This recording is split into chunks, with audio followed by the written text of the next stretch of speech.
whole morning has been a little Twilight Zone-y. Oder Outer Limit-mäßig. Ok? Grande série, aussi angoissante, même époque, mais elle passe toujours sous silence.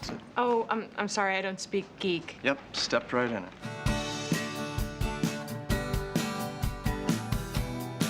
I haven't seen any of like the shows dubbed into other languages yet, and I've wanted to because well, first of all, for the speed alone. I'm gonna go with a special omelet. Okay. With a side of bacon. There's bacon in the omelet. Oh, then skip the bacon. The side of bacon? The bacon in the omelet. I think that one of the most difficult things to translate is, in fact, tone and also the rhythm of speech. And I noticed that with this show, there's a real attention paid to rhythm. Je vais goûter l'omelette spéciale avec une assiette de bacon. Il y a du bacon dans Oh, l'omelette. alors oublie le bacon. It was particularly good to see that they maintained the rapid-fire dialogue. Credo proprio che prenderò l'omelette. Ok. Pancetta a parte. C'è già la pancetta. Allora niente pancetta. I would hope that we would translate well because of just the comedy style and the energy and the sort of the slight craziness and wackiness that we have in the town. I don't know, because a lot of things we talk about are very American. I feel like I'm on the Ricky Lake show. Go Rory, go Rory. In terms of the pop cultural references and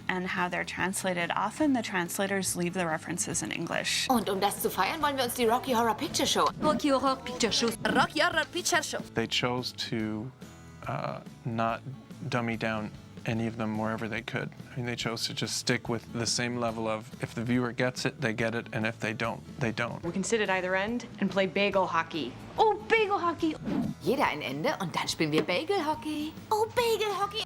I understand that as the show is going to be translated into other languages, apparently there's going to be some nips and tucks. Blasphemy. The translators didn't focus so much on the subtleties of the cultural references. Often they simply left things out. Which I greatly appreciate, seriously, because it's not like I didn't work really hard to put that joke in, that you could just randomly, like, just take it out. The decisions they made about what to translate, what to leave out, what to put in, I didn't expect that it would be that kind of a matchup. Schatz, lies unbedingt dieses Motley Crue Buch. Zu Motley Crue. Sur les Motley Crue. They run into trouble when they have very colloquial expressions. What are you talking about?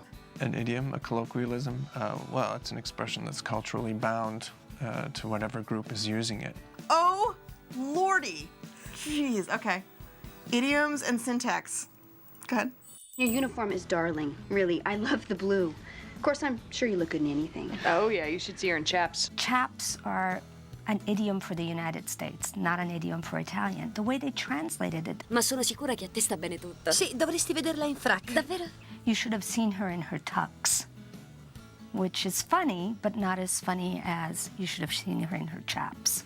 Sometimes they will just, take my work and rip it apart with teeth bared and blood gushing because it works better for, Italy. We could sit in the corner, the mafia table, so that no one can come up behind you and whack you with a cannoli. Oder wir setzen uns in die Ecke an den Mafiatisch. Dann kann uns niemand aus dem Hinterhalt mit einem Grissini. Maybe because Germans wouldn't know what a cannoli is, but they chose to use grissini, which is a breadstick.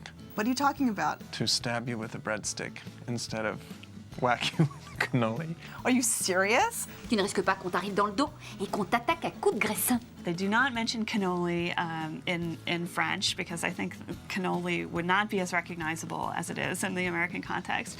But instead, they translate cannoli as graissin, which is a type of pâté. No way! The image of someone hitting someone else on the head with a graissin is slightly bizarre. Who came up with that crazy idea? Zili! Mon Dieu, you are gorgeous! Come, embrasse maman! Maman, je t'ai ennuyé. Well, Michel is interesting because he is supposed to be Italian in the French version. Ma cosa ci fai qui? Eravamo d'accordo che sarei venuto a prenderti all'aeroporto, birichina. Ho anticipato lei. Now that I'm hearing things like Michelle is Italian, not French, kind of like all bets are off. Yes, well, you know what happens when you assume. What?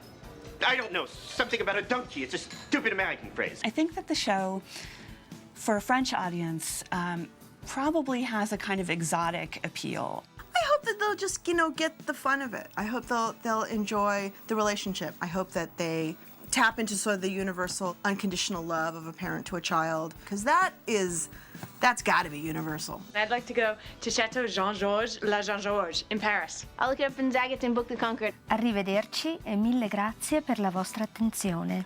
Au revoir et merci d'avoir regardé. Merci de m'avoir écouté. Tschüss und danke fürs Zuschauen. Welcome to France. Carver's on the house.